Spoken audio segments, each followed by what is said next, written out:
성도 여러분 안녕하십니까? 2024년 12월 7일 토요 새벽 말씀 함께 나누겠습니다. 함께 나누실 하나님 말씀은 아모스 3장 9절에서 4장 3절까지입니다.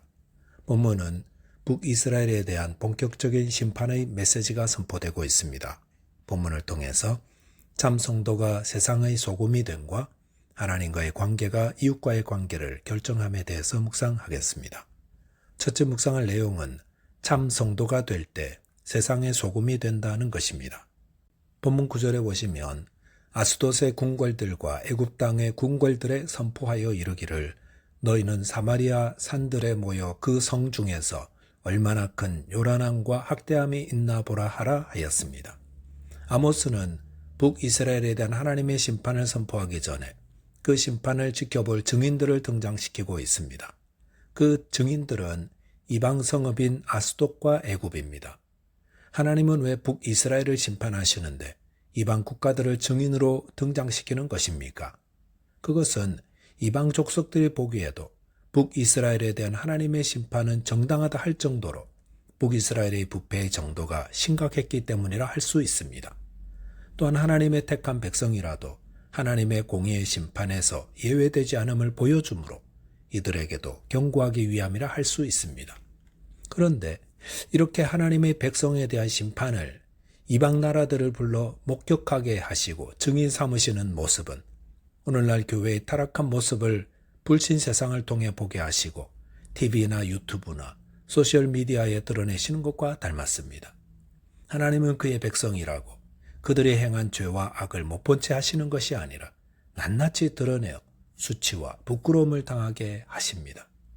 이것은 우리 주님께서 말씀하신 짠맛을 잃어버려서 밟히는 소금과 같다 할 수 있습니다. 주님은 주님의 교회와 성도들에게 세상의 소금이라 하셨습니다. 소금은 식탁에서 얼마나 자주 찾는 양념입니까?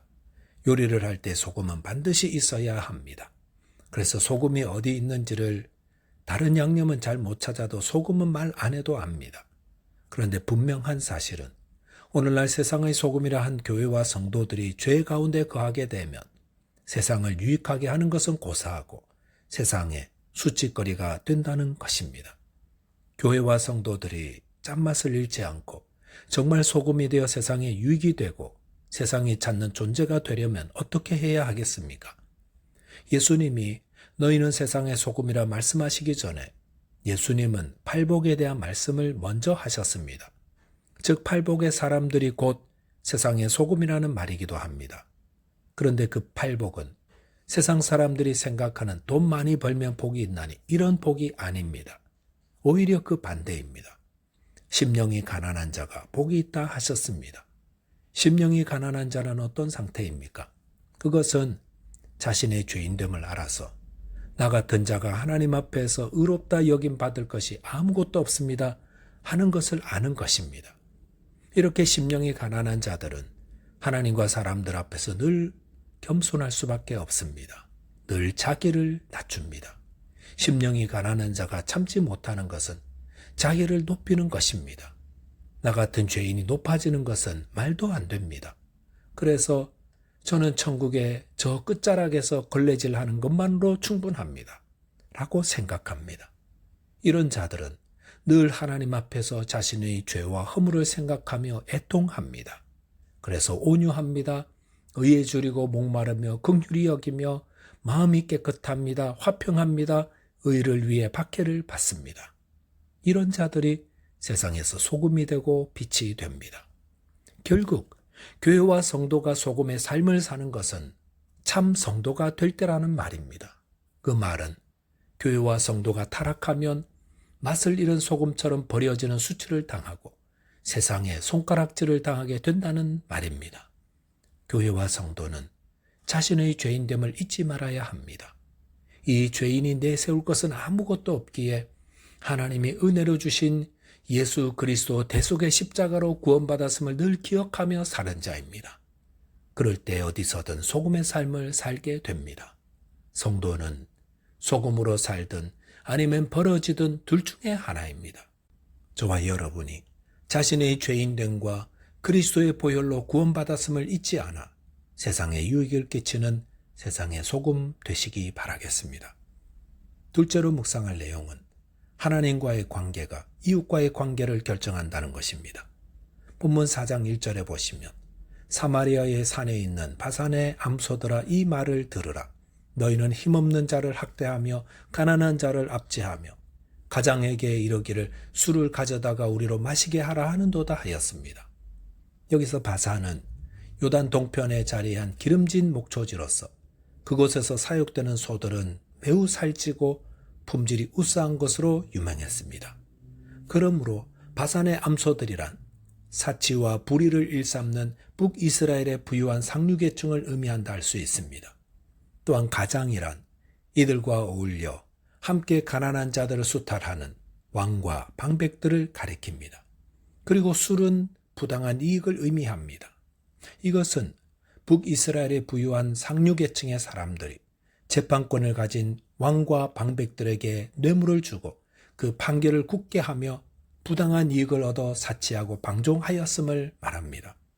하나님께서 아모스 선지자를 통해 북이스라엘의 죄를 지적하실 때에 지배층이 가난한 백성들에게 행하는 부패와 부정을 우선적으로 언급하시고 이후로도 반복해서 말씀하시는 이유는 하나님께서 가난하고 연약한 자들을 누구보다 아끼고 사랑하시기 때문입니다.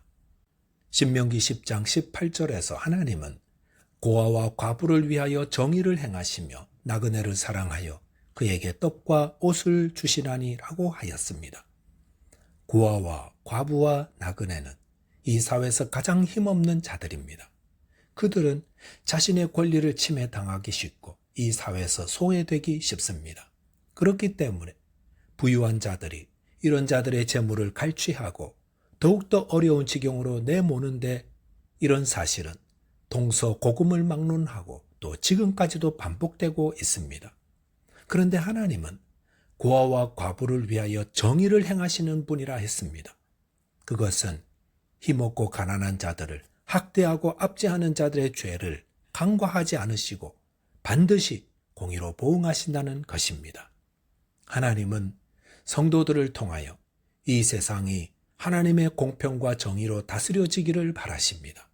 그러므로 한 사회나 국가의 지도자로 세워졌다면 어느 한편으로 치우치지 않고 백성들을 평안하게 돌보는 자 되어야 합니다.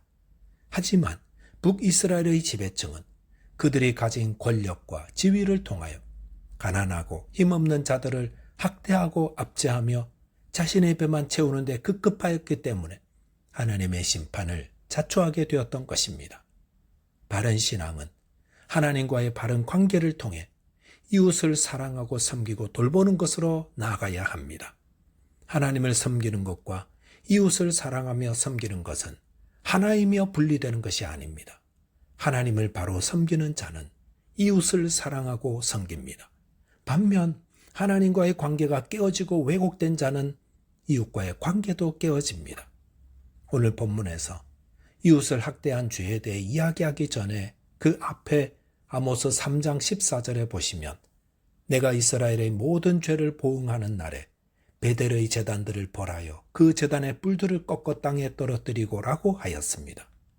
여기서 베델의 제단들이란 북이스라엘을 세운 여로보암 왕이 백성들이 남유다에 속한 예루살렘에 가서 제사 드리지 못하게 하려고 베델과 단의 금송아지 대단을 세워 만든 것을 말합니다.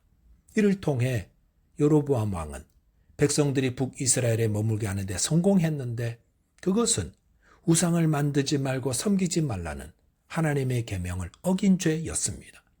이렇게 우상을 만들어 하나님을 모욕하는 죄를 지은 북이스라엘은 하나님과의 관계가 깨어져 있었는데 그런 자들이 이웃과의 바른 관계를 세운다는 것은 불가능했습니다.